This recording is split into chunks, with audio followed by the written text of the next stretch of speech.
Bueno, buenos días.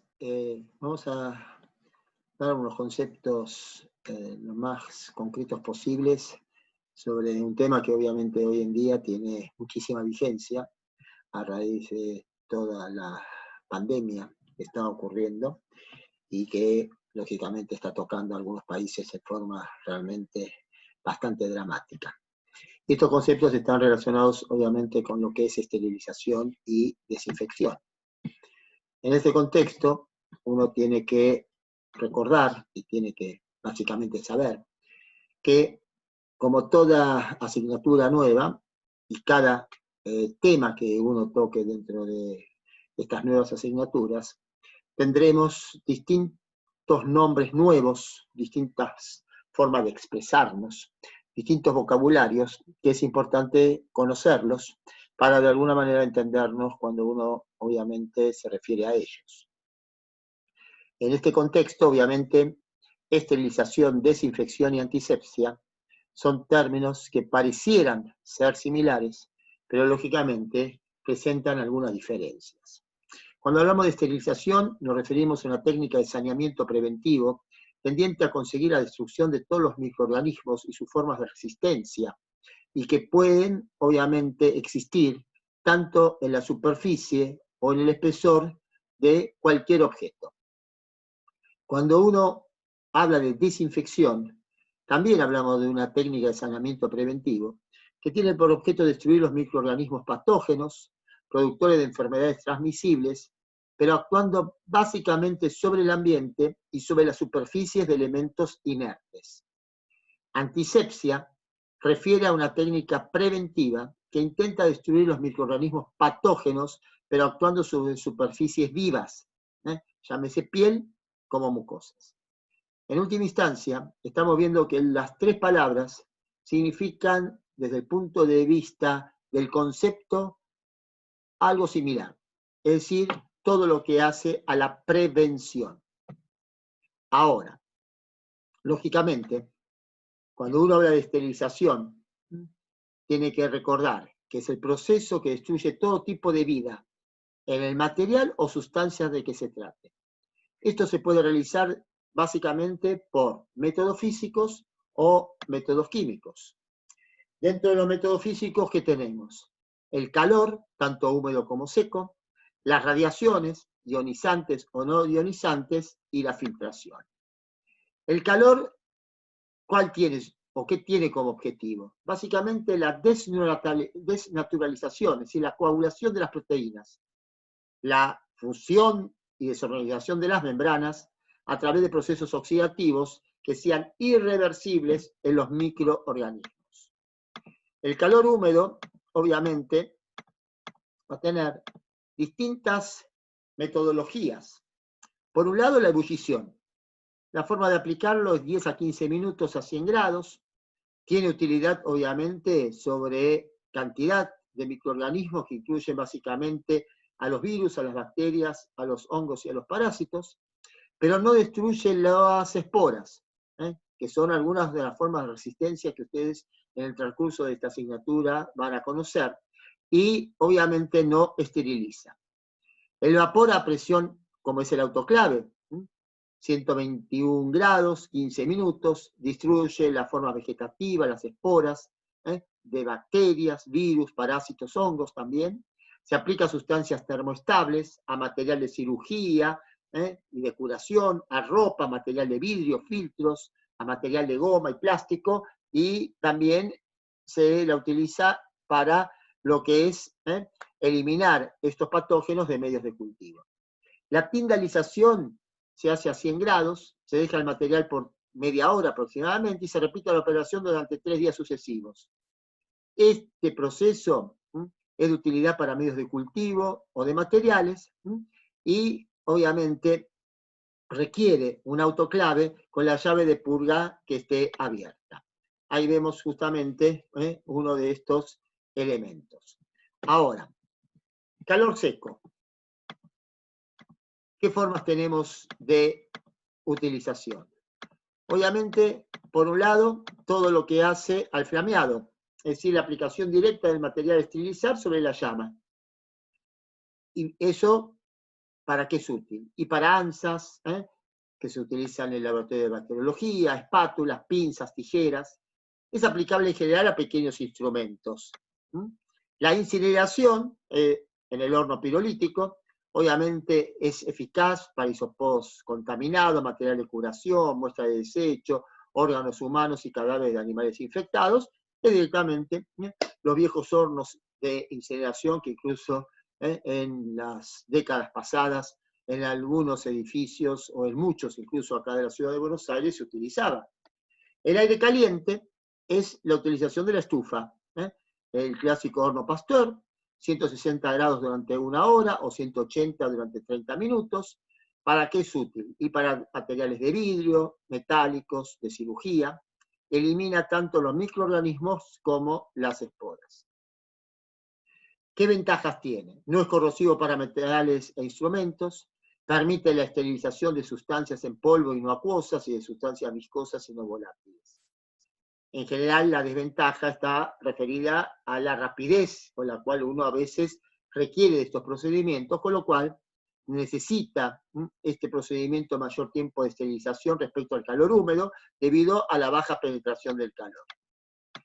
Por otro lado, tenemos la filtración, es decir, filtros con poros de un diámetro menor al de los microorganismos que se desean remover. Esto es de utilidad para soluciones de antibióticos y líquidos termoestables. Obviamente tiene capacidad esterilizante. Por otro lado, las radiaciones ionizantes de baja energía, como son los rayos ultravioletos. Esto sirve para recintos cerrados, para quirófanos, para superficies. En general esteriliza, pero es escasamente penetrante, lesionando obviamente el ADN. Las radiaciones ionizantes son de alta energía. Y ahí tenemos básicamente los rayos X, los rayos gamma. Es útil para material de plástico o goma, alimentos, medicamentos, vitaminas, etc. ¿Cuál es el concepto? Producción de iones y radicales libres que alteran las bases de los ácidos nucleicos, tiene capacidad esterilizante, pero en general la penetrancia, la penetrabilidad es relativamente baja. Por otro lado, tenemos los controles de esterilización. Perdón, que acá me equivoqué.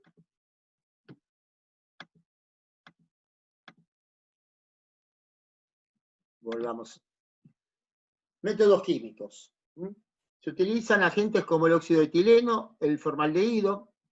Ambos son gases y se los usa para esterilizar recintos cerrados como quirófanos, laboratorio, incubadoras y cunas.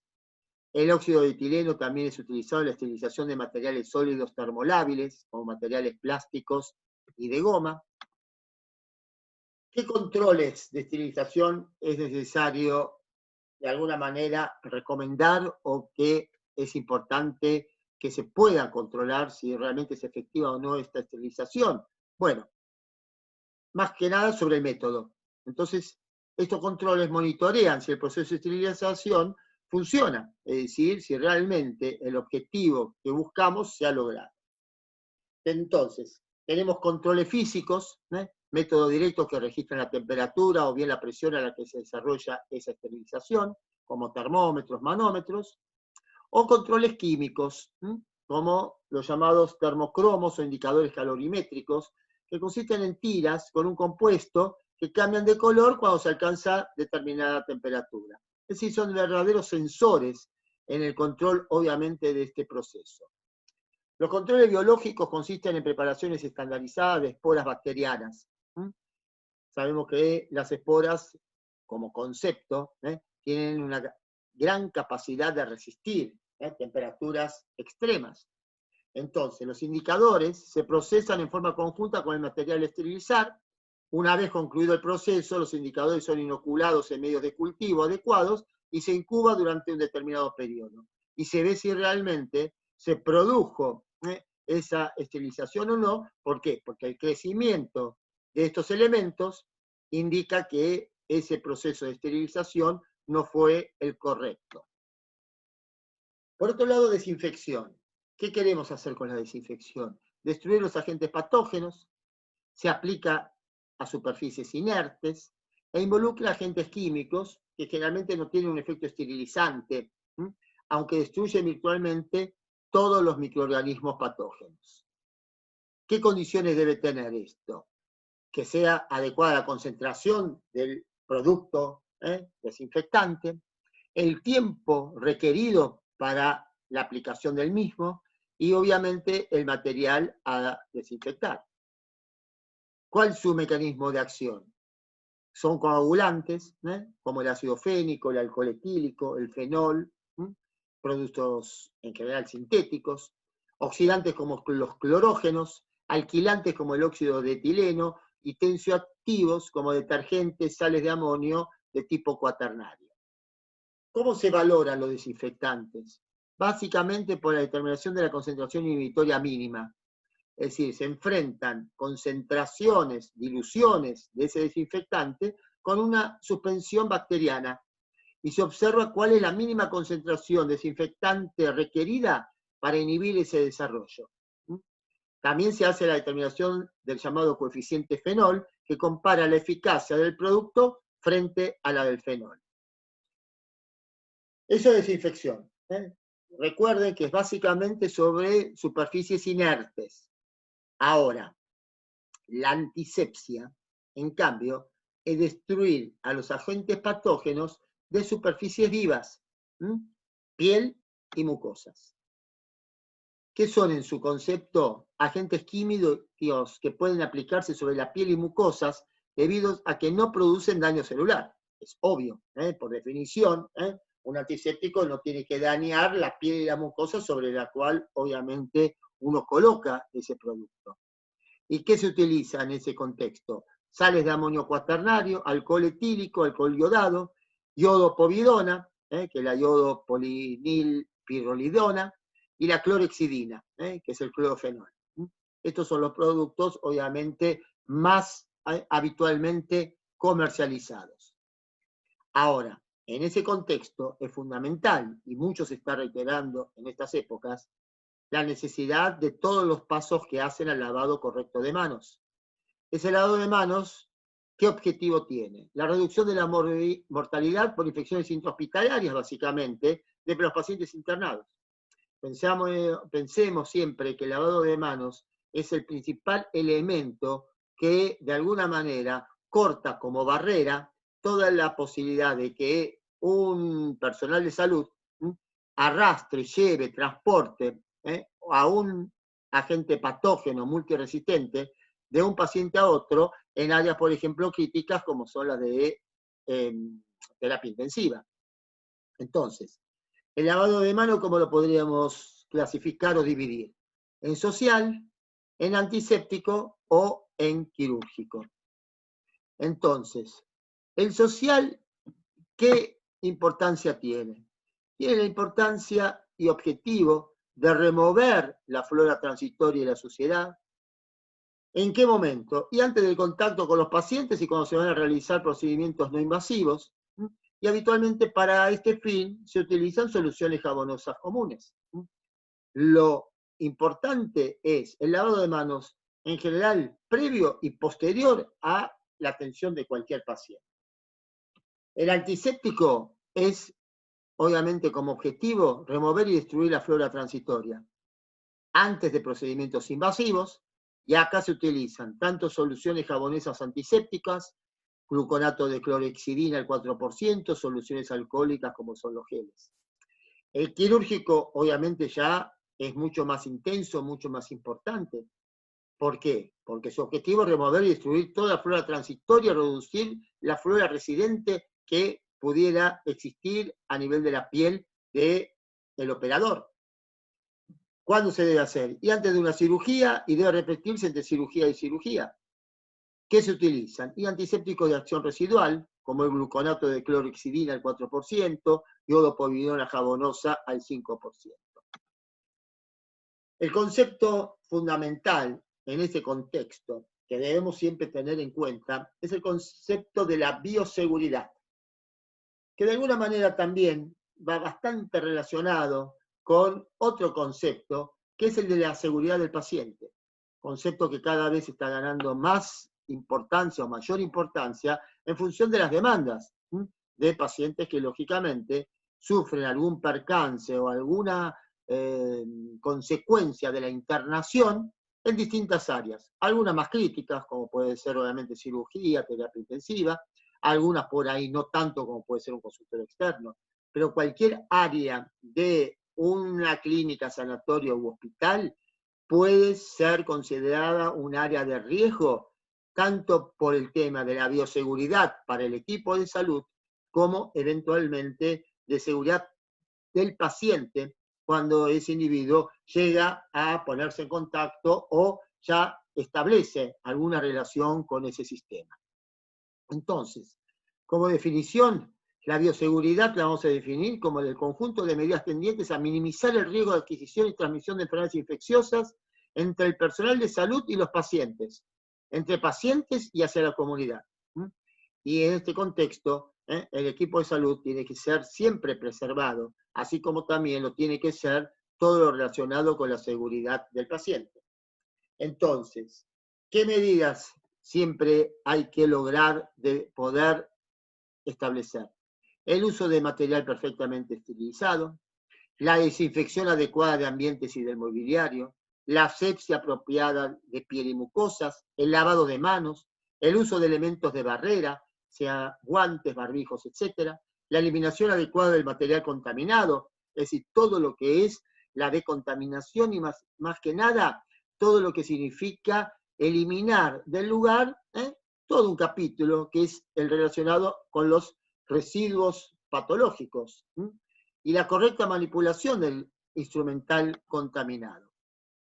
Entonces, ¿qué tenemos que tener bien en cuenta? Que la esterilización la podemos lograr por métodos físicos como calor, radiación, filtración, métodos químicos como son gases, la desinfección a través de coagulantes, alquilantes, oxidantes o sustancias tensioactivas, y la antisepsia por sales de amonio, cuaternario, alcohol etílico, alcohol iodado, iodopovidona o clorhexidina. Entonces, esto es importante siempre tenerlo bien en cuenta en cuanto a los conceptos que cada una de estas tres palabras, que, como dije al principio, de alguna manera hablan de procesos preventivos, pero que tienen obviamente conceptos ya más específicos diferentes. Y para cada una de estas situaciones, saber qué es o cuál es el elemento que tenemos que utilizar para justamente reducir al máximo cualquier contaminación o cualquier situación que lleve no solo a el riesgo para el equipo de salud, sino fundamentalmente el riesgo inherente a lo que significa la seguridad del paciente, como dije anteriormente. Entonces, es importante que uno todo esto lo tenga bien categorizado y, lógicamente, saber que muchos de los agentes por los cuales a veces un individuo adquiere una infección hospitalaria, por ejemplo, son de alguna manera parte de alguna falla en todo este sistema que hace justamente a una adecuada antisepsia, a una adecuada desinfección o a la esterilización del material que eventualmente en distintas áreas entonces se van a utilizar.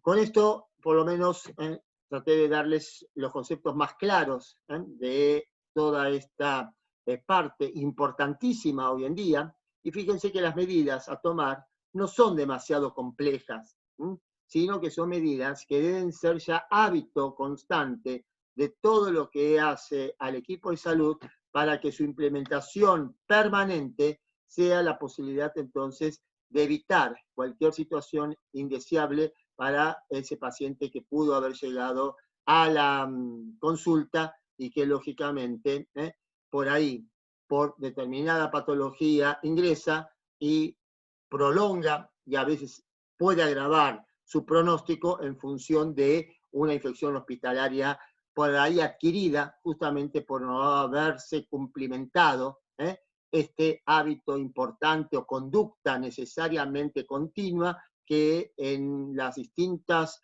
áreas de un hospital, de una clínica, se deben establecer. Muy bien, buenas tardes.